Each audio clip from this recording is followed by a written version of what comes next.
시청자 여러분께 문화 인사드립니다. 현월TV 윤목사입니다. 지난주 제가 목요일에 목요 특강으로 학문의 순환시대라는 제목으로 동성애를 성경은 어떻게 말하고 있는가 이 내용을 갖다가 좀 공부를 했는데, 이번 주에는 화요일에 이 부분을 이야기를 드리고 마무리를 하려고 합니다. 지금 화요일 강의가 지금 이번 주까지는 연속 시리즈 강의는 없으니까요. 자, 그래서 지난주에 이어서 이 주제를 오늘 화요 특강을 통해서 마무리하려고 합니다. 성경은 동성애에 대해서 뭐라고 말씀하는가, 여기에 대한 나머지 부분들을 통해 결론을 내리는 시간이 되겠습니다. 먼저 우리가 살필 본문은 우리가 지금 거의 이제 막바지 이르는 레위기의 말씀이 되겠습니다. 먼저는 레위기 18장과 20장입니다. 앞에서 제가 다루었던 이 말씀들에서 언급이 되었습니다만, 레위기에서는 직접적으로 동성애의 죄를 언급합니다. 레위기 18장 22절과 그리고 레위기 20장 13절이죠. 그런데 이 두 구절을 가지고 논쟁이 벌어졌어요. 어떤 논쟁일까? 두 가지의 일단 의문이 제기가 됩니다. 첫 번째, 레위기 18장 22절과 20장 13절이 무슨 죄를 언급하고 있는가 이것이고, 그리고 둘째로 이 금지 조항이 더 이상 모세의 율법의 지배를 받지 않는 그리스도인들에게 지속적인 의미를 갖고 있는가 라고 하는 겁니다. 신실한 신자인 우리로서는 당연히 이 두 질문이 말도 안 되는 질문이라고 생각을 하지만, 자, 그들이 이렇게 문제 제기를 했을 때 우리는 거기에 대해서 마땅히 반박할 수 있어야 하기 때문에 바른 이해를 필요로 합니다. 첫째로, 자, 첫 번째 질문에 대답을 하려면 성경에 있어서 레위기를 좀 하고 있으니까요, 레위기의 핵심 주제가 무엇인지를 알아야 됩니다. 자, 레위기의 핵심 주제 뭡니까 여러분? 거룩입니다. 거룩 또는 거룩함이죠. 이 거룩에 관한 말이 87번에 나와요. 거룩함이 바로 레위기의 핵심 주제입니다. 이스라엘의 예배 제도는 하나님의 거룩하심으로부터 출발합니다. 이스라엘 백성은 제사장 나라요, 거룩한 민족이 되기 위해서 거룩한 옷을 입고, 또한 거룩한 땅에 거룩한 장소에서 거룩한 그릇과 그리고 거룩한 물건을 사용해야 되고, 거룩한 절기를 지키고 거룩한 율법을 따라 살아야 했습니다. 레위기 후반부가 이제 17장부터 시작이 되는데, 레위기 후반부는 이스라엘 민족이 하나님의 거룩한 백성으로 살아가는 방법을 상술합니다. 레위기 19장 2절은 너희는 거룩하라, 이는 나 여호와 너희 하나님이 거룩함이니라는 말씀으로 가장 근본적인 명령이자 동기를 제시하죠. 18장은 가정 생활과 성적인 활동에 관한 거룩함을 다룹니다. 레위기 18장이 성에 관한 모든 것을 가르치진 않아요. 분명한 사실이죠. 단순히 기본적인 규칙들이 지정되어 있기 때문이죠. 하나님의 백성이 이러이러한 행위들로 인해서 부정해지면 그들은 자기들 앞에서 정말 쫓겨난 민족들처럼 그 땅에서 살지 못하고 쫓겨나고 말 것이다 라는 것이 핵심입니다. 자, 이른바 성결 법전이라고 불리는 레위기 후반부에서 동성애의 종류에 관한 질문은 비교적 굉장히 간단히 해결됩니다. 다른 성적 범죄를 금지하는 레위기 18장의 율법에는 아무런 조건도 달려있지 않습니다. 가령 성인들이 서로 동의하면 근친상간도 가능하다거나, 남자와 여자가 성적 정체성만 포기하지 않으면 수간도 용인될 수 있다거나, 그런 표현이나 그것을 암시하는 것도 없다는 거죠. 마찬가지로 동성애에 관한 것도 조건이 없어요. 레위기 18장은 특히 근친 간의 죄를 저지르는 경우를 상세히 언급하는데, 이것은 동성애의 경우도 예외가 없다라는 것을 분명 시사합니다. 동성애는 절대로 용납될 수 없는 죄로 간주되었어요. 고대 근동의 아시리아나 해족속이 동성애를 단죄할 때 구체적인 행위를 들어가지고요, 자, 그것이 입증되는 경우에만 죄로 규정하는 일이 있었습니다. 가령 예를 들면은 남자가 자기 아들을 갖다가 성폭행을 했다거나 이런 행위만을 단죄하는 등의 어떤 그런 규례만 있었다는 거죠. 그러나 레위기에서 특정 형태의 동성애만을 금지한다 이런 암시는 없습니다. 전혀 없죠.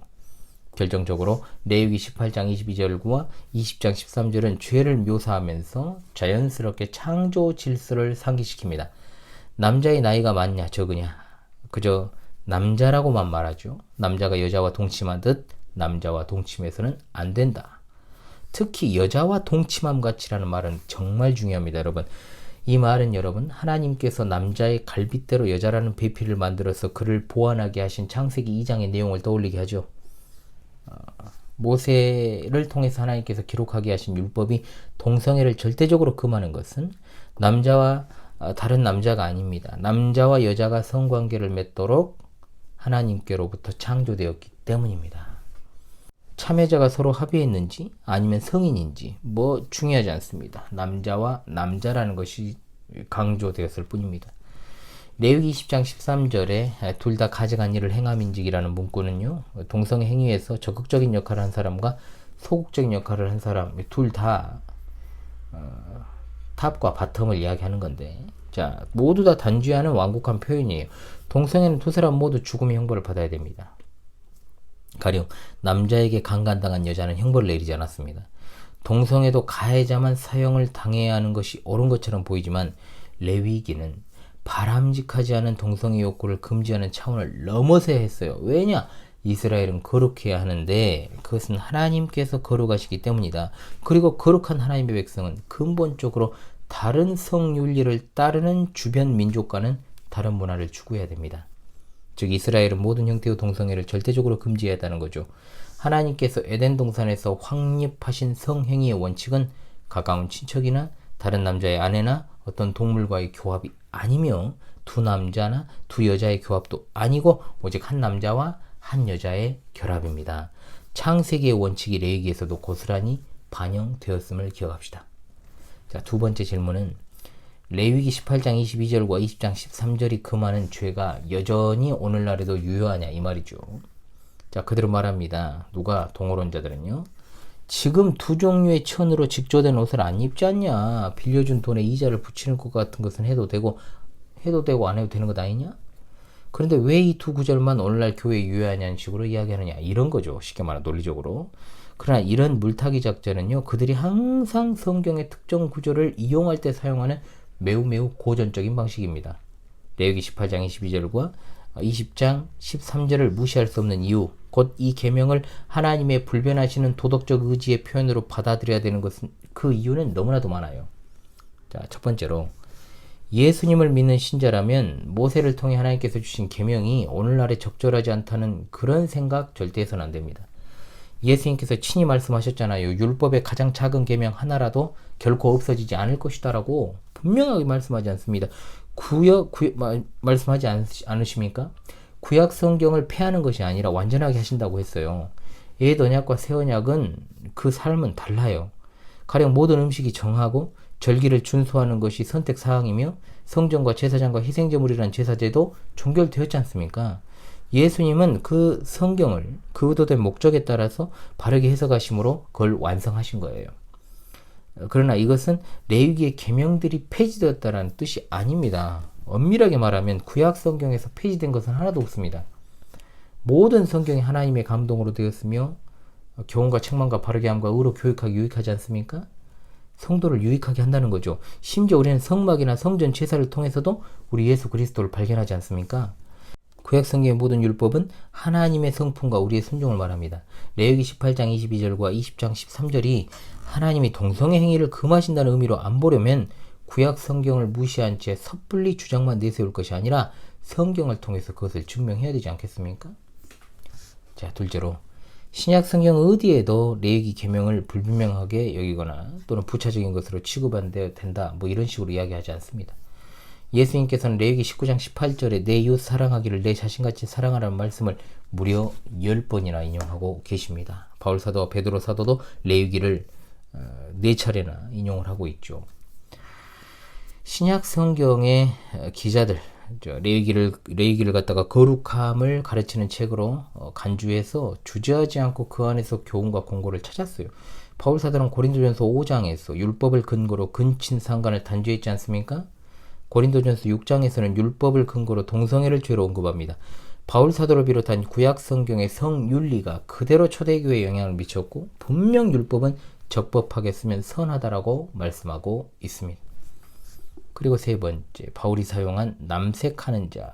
자, 고린도전서 6장 19절과 디모데전서 1장 10절이라는 표현, 10절에 나오는 표현, 남색하는 자라는 표현은요, 자, 헬라어 아르센과 코이테라는 두 개의 단어에서 유래했다는 것입니다. 자, 헬라어 구약 성경인 70인역에서는 레위기 18장 22절과 20장 13절에서 이 단어를 찾아볼 수 있습니다. 바울 이전에는 아르세노코이타이라는 용어를 사용한 적이 없습니다. 즉 바울 사도는 레위기를 근거로 해서 그 단어를 만들었다는 겁니다. 로마서 1장 24절도 레위기 20장 13절을 상기시킵니다. 그리고 네 번째, 레위기는 동성행위를 가정한 일이라고 강력하게 표현함으로써 단죄를 하고 있다는 거죠. 히브리어 토에바, 전에도 말씀드렸습니다만은 레위기 외에 에스겔서에서 43번, 다른 구약 성경에서 68번. 그러니까 이 용어는 언제나 특별한 정말로 심각한 죄를 언급할 때 사용되었어요. 토에바의 의미를 단순히 사회적 금기나 의식적 불결을 뜻하는 정도로 축소 왜곡시켜서는 안 됩니다. 이 용어는 하나님이 증오하시는 것을 가리켜요. 우리식으로 말하면 역겹고 토할 것 같은 행위. 레위기 18장의 성적 범죄는 모두가 가정한 일의 범주에 들어갑니다. 특히 남자와 남자의 성행위가 그 자체로 가정합니다. 성결 법전에서는 가정한 일이라고 직접 일컬어진 죄는 오직 동성애 뿐입니다. 동성애 행위를 한 두 사람을 모두 사형에 처하라는 것은 하나님께서 이 죄를 얼마나 심각하게 여기시는지를 보여주는 겁니다. 그리고 다섯째, 의식적 불결. 가령 예를 들면 생리 중인 여자와 성관계하는 것과 도덕적인 불결, 즉 근친, 수간, 동성애를 같은 선상에서 보면 안 된다는 겁니다. 의식적인 범죄는 폐지되었지만 도덕적인 범죄는 지속됩니다. 정결함이라는 것은 하나님 보시기에 도덕적으로 성결한 것을 가리키는 것이니까요. 그리고 여섯 번째입니다. 생리 중인 여성과의 성관계 외에 레위기 18장과 20장에서 언급된 성윤리는 모두가 다 신약 성경에서 확인되었습니다. 간음은 여전히 죄입니다. 근친 상간도 마찬가지입니다. 일부 다처제도 분명 거부됩니다. 동성애를 거부하는 것은 곧 창조 질서를 따르는 것인데 만약 다른 성윤리는 그대로 인정하면서 동성애만 예외로 하면 뻔한 의도가 보이는 분명히 술책일 뿐이라는 거죠. 자, 그러면 이제 네 번째 성경 구절로 가겠습니다. 로마서입니다. 자, 로마서 1장입니다. 로마서에 대한 잘못된 이해를 통해서 동어론자들은 또 자신들의 주장을 분명하게 입증하려고 하니까요. 로마서가 얼마나 중요합니까, 여러분? 일부러 말하지 않아도 아실 듯해요. 그런데 이 중요한 서신의 첫 번째 장에서 동성애를 가장 상세하고 비중 있게 다룬다는 것. 로마서 1장은 지금까지 구약 성경을 토대로 살펴본 바대로 동성애가 하나님의 창조 질서를 거스르는 아주 심각한 죄악임을 분명하고 명료하게 역사를 하고 있습니다. 저도 이제 로마서를 좀 펴봐야 되겠어요. 바울 사도는 동성 행위를 우상 숭배와 같은 선상에서 창조주 하나님의 계획을 거스르는 죄악으로 간주하고 있습니다. 자, 로마서 1장 18절로 여러분도 찾아보십시오. 로마서 1장 18절로 32절에 기록된 하나님의 말씀을 상세하게 보면서 그 이유를 좀 상고할 필요가 있다고 여겨집니다. 예. 자, 먼저 로마서 1장 18절로 20절의 말씀이 되겠습니다. 제가 한번 읽겠습니다. 하나님의 진노가 불의로 진리를 막는 사람들의 모든 경건하지 않음과 불의에 대하여 하늘로부터 나타나나니 이는 하나님을 알만한 것이 그들 속에 보임이라. 하나님께서 이를 그들에게 보이셨느니라. 창세로부터 그의 보이지 아니하는 것들 곧 그의 영원하신 능력과 신성이 그가 만드신 만물에 분명히 보여 알려졌나니 그러므로 그들이 핑계하지 못할지니라. 아멘. 자, 로마서 1장의 이 진술은 두 가지 계시를 중심으로 전개됩니다. 하나는 구원을 전하는 복음을 통해 드러나는 하나님의 의고, 다른 하나는 경건하지 않고 불의한 자들에 대한 형벌을 통해 나타내는 하나님의 진노입니다. 이 두 가지 계시는 모두 지식에 근거합니다. 복음에 관한 지식 없으면 믿음으로 구원 못 받고 창조된 세계를 통해서 하나님에 관한 지식을 배우지 못하면 심판받을 근거 자체가 성립하지 않습니다. 자, 하나님은 언제나 공정하십니다. 그분은 무고한 자와 무지한 자를 갖다가 정죄하지 않으셔요. 그런데 19절과 20절은 전적으로 무지한 사람이 없기 때문에 무고한 사람 역시 아무도 없다. 분명히 말하죠. 누구나 자연세계와 인간의 마음에 기록된 율법을 통해 하나님에 관한 진리할 수 있습니다. 하나님의 진노는 죄인들이 더 큰 죄를 짓도록 내버려 두시는 일을 통해 나타납니다. 심판의 날이 이르면 그 진노가 분명하게 나타납니다. 왜냐? 세상 사람들이 하나님에 관한 진리를 억누르고 그분이 원하시는 경배, 곧 그분이 마땅히 받으셔야 될 경배를 드리지 않기 때문이죠. 자, 바울 사도는 타락한 세상의 문제를 언급하고 나서 사람들이 하나님에 관한 진리를 어떻게 불의로 억압했는지 자세히 설명을 합니다. 온 세상에 만연한 인간의 부패는 세 가지 현상으로 나타난다라고 정리하고 있죠. 첫 번째, 바로 1장 21절 23절 우상 숭배입니다. 자, 한번 제가 읽어보겠습니다. 하나님을 알되 하나님을 영화롭게도 아니하며 감사하지도 아니하고 오히려 그 생각이 허망하여지며 미련한 마음이 어두워졌나니 스스로 지혜 있다 하나 어리석게 되어 썩어지지 아니하는 하나님의 영광을 썩어질 사람과 새와 짐승과 기어다니는 동물 모양의 우상으로 바꿨느니라. 아멘. 자, 경건하지 않은 인간들은 영원하신 하나님의 영광을 어리석은 우상 숭배로 바꿨다 그랬어요. 23절에 나오죠. 세상 민족들은요, 여러분, 하나님께 감사하지 않아요. 그러니까 눈에 보이는 것을 갖다가 신으로 고안해내 섬기는 거죠. 숭배하죠. 그러나 예나 지금이나 돈과 권력을 여전히 섬기고 있습니다. 그런 어둠은 헛된 생각과 어리석은 마음에서 생겨난다라는 거죠. 그리고 두 번째 현상이 24절 25절입니다. 그러므로 하나님께서 그들을 마음의 정욕대로 더러움에 내버려 두사 그들의 몸을 서로 욕되게 하게 하셨으니 이는 그들이 하나님의 진리를 거짓 것으로 바꾸고 피조물을 조물주보다 더 경배하고 섬김이라 주는 곧 영원히 찬송할 이시로다. 아멘. 자, 세상 민족들은 창조주 대신 피조물을 섬겨왔지요. 그런데 여기서 중요한 것, 첫 번째 현상에서 두 번째 현상으로 넘어가는 과정에 하나님께서 그들을 마음의 정욕대로 더러움에 내버려 주셨다는 것. 하나의 현상에서 또 다른 현상으로 넘어갈 때마다 하나님은 죄인들이 더욱더 경건하지 못한 상태로 나아가는 것을 허용하신다는 겁니다. 그 과정에서 사용된 단어가 아카다르시아입니다. 이것은 더러움이란 말인데, 더러움이라는 것이 신약 성경에서 대부분 부도덕, 특히 성적 부도덕을 가리키는 말로 사용됩니다. 의식적 불결함이 아니에요. 후반부에서 그들의 몸을 서로 욕되게 하셨으니라고 표현한 점을 보면 분명 성적 부도덕, 불결함을 표현한 것입니다.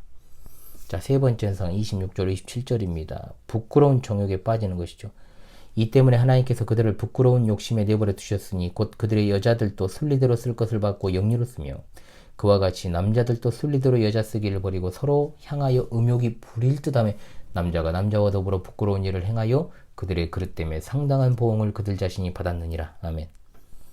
자, 죄는 한 걸음 더 나아갔어요. 하나님은 이방인들을 부끄러운 정욕에 넘겨주셨습니다. 이로써 이성 간의 성행위라고 하는 자연스러운 관계를 버려버리고 동성 간의 성행위라는 부자연스러운 관계로 치우치는 세 번째 현상이 나타나게 된 겁니다. 물론 이 본문은 동성애가 얼마나 극악한 죄악인가 이걸 밝히는 목적을 가진 본문은 아닙니다. 중요한 것은 그 죄가 가지고 있는 속성, 특히 동성 간의 성행위는 하나님의 창조 질서와 창조의 그 작정을 거스르는 인간의 우상숭배적 충동을 분명히 드러낸다라고 말씀하지 않습니까? 자연을 통해 계시된 하나님에 관한 진리를 억압하는 자들은 본성에 새겨진 그들 자신에 관한 진리도 아울러 억압한다는 거죠. 동성의 행위는 위로 하나님을 대적하는 반항심이 아래로는 수평적인 차원에서 표출된 대표적 사례라고 할 수 있다는 거죠. 문제는 다른 게 아니에요.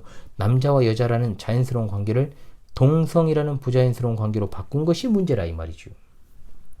동성애는 누가 그 행위를 했고 어떤 동기로 했는가 상관없이 그 자체로 죄입니다. 왜냐? 그 행위가 진리를 억압하는 것과 마찬가지로 하나님의 선하신 작정을 거스르기 때문에 그렇습니다. 불법적인 목적을 지향하는 정욕은 무엇이든지 간에 자제력이 없습니다. 과도한 행위로 간주가 됩니다. 로마서 1장 27절 순리대로란 말이 나오잖아요. 인간의 욕망의 상태가 아닌 인간의 의도된 목적을 가리키는 말. 그런데 불릴 듯하는 음욕, 그 강렬함이 아니라 정말로 남자와 강렬함이 정말로 말하기도 그렇지만 남자와 여자의 상호 보완적인 성관계를 외면해버리고 부끄러움을 모른 채 다른 남자들과 더불어서 학문이 순환당하게 만들고 있다 이 말이에요. 정말로 영리로 쓰며라는 말은 고대 사회에서 주로 그릇된 성행위, 특히 동성연애를 가리킬 때 사용하는 표현이었어요. 여성과 남성의 특성을 구별한 하나님의 의도를 거슬러서는 안 된다는 겁니다. 그리고 로마서 1장의 본문에서 창조 기사를 가리키는 표현이 명백하게 드러나고 있지 않습니까? 그러니까 동성애는 본성을 거스르는 죄다. 이걸 지적하는 것이 창세기에서 남성과 여성의 상호 보완적 본성에 기인하는 거예요. 동성애 행위는 그런 하나님의 창조 계획을 거스르는 죄입니다. 죄. 그러한 죄악들에 대해서 사형을 당해야 된다라고 28절 32절에 말씀합니다. 또한 그들이 마음에 하나님 두기를 싫어하며 하나님께서 그들을 그 상실한 마음대로 내버려 두사 합당하지 못한 일을 하게 하셨으니 곧 모든 불의, 추악, 탐욕, 악의가 가득한 자요, 시기, 살인, 분쟁, 사기, 악독이 가득한 자요, 수군수군하는 자요, 비방하는 자요, 하나님께서 미워하시는 자요, 능욕하는 자요, 교만한 자요, 자랑하는 자요, 악을 도모하는 자요, 부모를 거역하는 자요, 우매한 자요, 배약하는 자요, 무정한 자요, 무자비한 자라. 그들이 이 같은 일을 행하는 자는 사형에 해당한다고 하나님께서 정하심을 알고도 자기들만 행할 뿐 아니라 또한 그런 일을 행하는 자들을 옳다 하느니라. 아멘. 세 번째 현상을 끝으로 하나님은 그들을 그 상실한 마음 그대로 내버려 두십니다. 상실한 마음에서 사형받아 마땅한 온갖 불의한 생각과 태도와 행위가 생겨납니다. 동성애가 심각한 것은 바울 사도는 진리를 억압하고 하나님께 등을 돌린 인간의 마음을 가장 분명하게 보여주는 본보기가 동성연애라는 거예요. 이걸 그냥 본보기로 언급을 하잖아요. 이게 제일 대표적인 죄악이니까 그런 일을 행하는 자들을 옳게 여기는 개인이나 교회라는 이름만 가진 곳, 그런 곳을 향한 성경의 엄중한 경고를 무시해서는 안 됩니다. 생각해 보십시오. 동등한 피조물에게 해를 끼치고 우리의 창조주 하나님을 모욕하는 행위를 하는 것이 어떻게 실수겠어요? 어떻게 오해겠어요? 다분히 의도를 가지고 있는 행위고, 그런 주장을 하는 자들은 성도도 아닙니다. 목사도 아닙니다. 그런 것은 교회 아니에요. 사탄의 추종자들일 뿐입니다. 로마서의 이 해당 본문은 동성애와 성적 학대, 과도한 욕정 외에 다른 것을 의미하지 않습니다. 동성애 행위를 통해 나타나는 그릇된 현상, 창세기의 창조 기사를 보여주는 내용, 하나님의 백성은 동성 행위를 저지르거나 그런 행위를 하는 사람을 인정해서는 안 된다는 것 외에는 다른 결론은 없습니다. 그런 행위를 지지하거나 또는 그런 행위를 하는 사람을 지지하는 행위도 하나님의 백성이 해서는 아니 됩니다. 우리가 이 시대를 살아가면서 참으로 더럽고 추악한 일들을 많이 목도하고 있지 않습니까? 다만 사탄을 숭배하는 일루미나티 프리메이슨의 계획 중에 가족 질서의 해체가 있습니다. 가족이 해체되면 이 사회는 자연스럽게 망하는 길로 갑니다. 남자와 여자, 한 여자와 한 남자가 부부가 되어서 자녀를 낳아서 기르는 것이 어떤 사회든 정상적인 모습이에요. 그러나 동성연애, 동성욕은 그것을 철저하게 깨트립니다. 이미 작년 통계 기준 출산율 0.78이라는 정말로 OECD가 이제 소위 말하면 나라 꼴을 좀 하고 있는 나라를 이제 가리키는 거잖아요, 여러분. 그런데 좀 나라 형태를 갖춘 나라 중에서 최악이라는 거죠, 출산율이. 이 나라 빠르게 소멸될 국가로 뽑혔어요, 대한민국이라는 나라가. 그런데 대한민국이라는 나라에서 동성애 자체를 지금까지 불법화해가지고 뭐 정죄하고 잡아다 가두고 이런 일도 없었지만, 이것이 만연하도록 차별금지법을 포괄적으로 제정을 해가지고 오히려 이것을 조장하고 동성 결혼까지 인정해 줘버리면 어떻게 되냐 이 말이에요. 지금 군대도 지금 완전히 무너져가고 있잖아요. 응? 특히 남자들이 모여있는 그 집단 내에서의 동성애는 완전히 진짜 그 집단의 파멸을 불러오지 않습니까? 더 이상 이것은 뭡니까 여러분? 대한민국이라는 나라가 이미 안에서부터 무장 해체가 되어버리면 어떻게 돼요? 존재하지 못하게 된다는 것을 의미하죠. 그리고 자연스럽게 그 자리를 외국인들이 채우려고 하는 그런 어떤 계획들이 계속해서 이루어지고 있지 않습니까 여러분? 저는 그래서 그것을 반대하는 겁니다. 외노자들은 다 단계적으로 추방해야 됩니다 여러분. 이 나라가 살기 위해서는. 일루미나티의 계획대로 마냥 흘러가도록 우리 참된 그리스도인들이 보고만 있어서는 안 되는 겁니다. 사회적으로 나쁜 정책들은 빨리빨리 폐기시키도록 우리가 싸워야죠. 어떤 이들은 말이에요, 어차피 그들의 계획대로 될 것이라면 우리가 무엇을 하든 상관이 없을 것이라고 생각한다든지, 하나님이 무슨 그렇게 하시기로 허용하셨다면 우리의 저항이 무슨 의미가 있는가 라는 생각을 하는 아주 무식하고 덜 떨어진 것들이 있어요, 우리 주위에. 우리가 오늘을 열심히 그렇게 사니까 기독교가 욕을 더 먹는 거예요. 우리가 오늘을 열심히 살아가야 한다는 건 단순하게 우리의 학업과 직업, 가정에서의 생활과 같은 일상에서 최선을 다해야 한다는 생각에 그치지 않습니다. 진리를 파괴하고 주님의 교회에 위해를 가하는 모든 것에 대한 저항을 하는 것은 기본입니다. 시민사회의 일원으로서 좀 사회적 불의와 불공정과 부도덕과 비양심, 이런 것들에 저항하는 것도 굉장히 필요하다는 거예요, 여러분. 침묵은 죄입니다. 우리의 입술이 마땅히 꾸짖어야 될 것에 사용되어야 복음의 입술로서 제 기능을 할 수 있게 되는 것입니다. 아울러 저는 이 말씀 한마디만 더 하고 마무리하려고 합니다. 신실한 신자들은 동성애와 같은 어떤 특정한 주제에만 함몰되어서도 안 됩니다. 주의해야 돼요. 우리 신자들은 어떤 정치적 이념이나 자신들의 어떤 뜻이나 이권을 위해 힘쓰는 세상 단체와는 다릅니다. 같은 신앙 고백 안에서 진리 안에서 연합하는 것과 어떤 특정 이슈나 공통된 주제를 바탕으로 연합하는 것은 다른 문제예요. 저는 동성애를 반대하는 조직이나 단체 및 사람들 중에 사쿠라들을 많이 합니다. 많이 발견을 해요. 우리가 진정으로 성경적 교리를 중심으로 연합하지 않으면 그들의 계략에 말려듭니다. 우리가 최우선 해야 할 것은 신앙 고백과 교리지 특정 이슈가 아니에요. 신자로서는 주의해야 됩니다, 여러분. 반드시. 그래서 저는 가급적 아무런 가치 없이 어떤 특정 정당의 브로커 행태를 보이는 소위 보수 애국 집회와 같은 것에 참된 성도들은 적어도 교회나 신자의 이름을 걸고 가지 말아야 된다라고 저는 강력하게 주장합니다. 거기에 시민사회의 일원으로서 내가 참여하는 것까지는 제가 어떻게 맡겠어요? 그잖아요. 그러나 그조차도 잘 생각해 보셔라. 이거 말씀을 제가 드리고 싶은 겁니다. 우리는 하늘에 속한 공인들입니다. 하늘 공무원이라는 말을 제가 즐겨 썼죠, 그동안. 공인들은요, 그 행동거지 하나하나 말 한마디 한마디를 조심해야 됩니다. 내가 무심코 했던 말이나 행보가 하나님 나라와 나의 신앙 여정에 올무가 될 수 있다는 거 잊지 마십시오.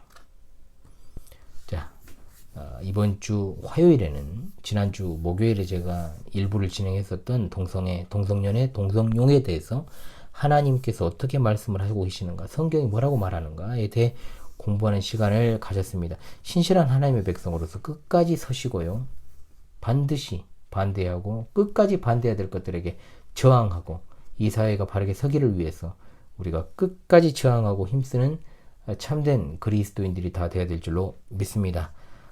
다음 주 이제 또 화요일에는 제가 이제 계속해서 시리즈를 하겠다라고 하는 것을 할 수도 있고 아니면 한 주만 더 늦출 수도 있겠습니다. 제가 좀 정신이 하나도 없는 상태라서 이제 5월이 좀 지나야 좀 머리가 좀 돌아갈 것 같다는 느낌이 좀 들고 있습니다.